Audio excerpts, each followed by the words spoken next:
સૌને નમસ્કાર. જય જલારામ. આજે 22મી એપ્રિલ સોમવાર 2024નો દિવસ. હું પ્રવીણભાઈ પોપટ વડોદરાથી આપ સર્વને આજના મોર્નિંગ આધ્યાત્મિક બુલેટિનમાં સપ્રેમ આવકારું છું. દિવસની શરૂઆત થોડા મનોમંથન અને ચિંતનથી કરી લઈએ.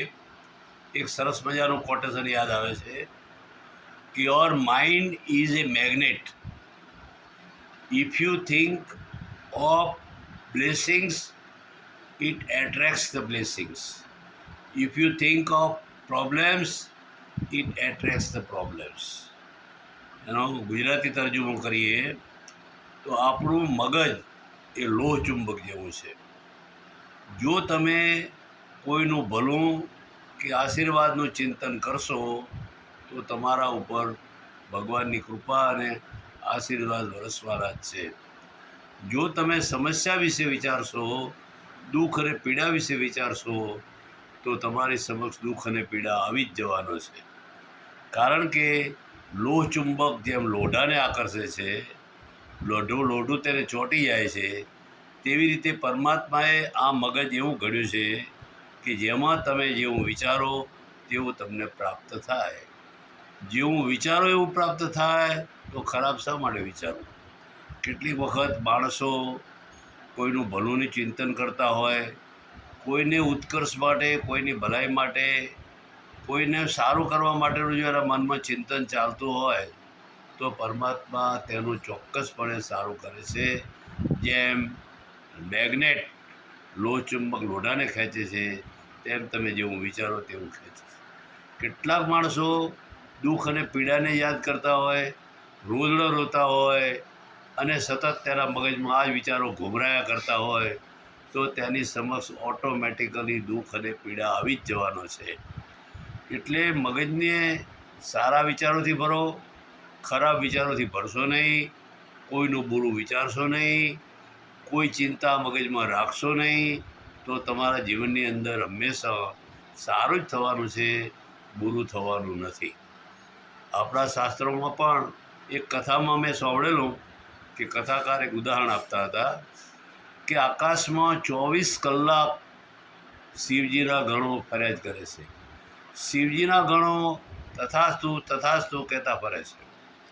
જો તમે એ વખતે કંઈક એવું વિચારો અને શિવજીના ગણો તમારા ઉપર આવી ગયેલા હોય અને તથાસ્તુ કહી દે તો તમારા જીવનમાં તેવું જ થાય.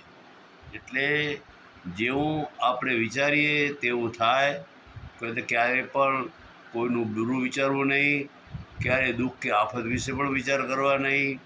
જે સ્થિતિમાં ભગવાન રાખે, રામ રાખે તેમ રહીએ, તેમાં આનંદથી રહેવું તે જ જીવનનું મોટું રહસ્ય છે.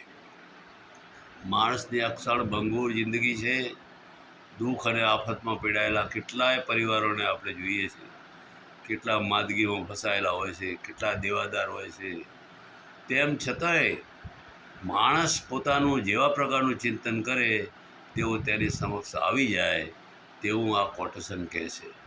ફરીથી આપણે આ કોટેશનને રિપીટ કરીએ કે your mind is a magnet, like as magnet. તમારું મગજ એ મેગ્નેટ એટલે લોહ ચુંબક જેવું છે. If you think of blessings, જો તમે કોઈનું ભલું કે આશીર્વાદની વાત વિચારશો તો ઇટ એટ્રેક્ટ્સ બ્લેસિંગ. તો ઓટોમેટિકલી તે બ્લેસિંગ્સ એટલે આશીર્વાદને, ભલાને, સારી વાતને આકર્ષિત કરશે જ. પણ if you think of problems, જો તમે સમસ્યા વિશે વિચારશો તો ઇટ એટ્રેક્ટ્સ પ્રોબ્લેમ્સ. તો એ સમસ્યાને જ ખેંચશે. સમસ્યાને ખેંચીને જીવનમાં દુઃખી થવાને બદલે જે કંઈ બન્યું છે, જે કંઈ બનવાનું છે એ પરમાત્માની આજ્ઞાથી જ બને છે. પરમાત્મા પરનો અતૂટ વિશ્વાસ એ બહુ મોટી વસ્તુ છે. જીવનમાં ક્યારેય પણ ખરાબ વિચારો લાવવા નહીં, કોઈનું બુરું ઈચ્છવું નહીં, ભલાઈનું કામ બની શકે તેટલું કરવું અને તેવું વિચારવું. આટલી વાત કહી મારી વાણીને વિરામ આપું છું. અસ્તુ. જય જલારામ.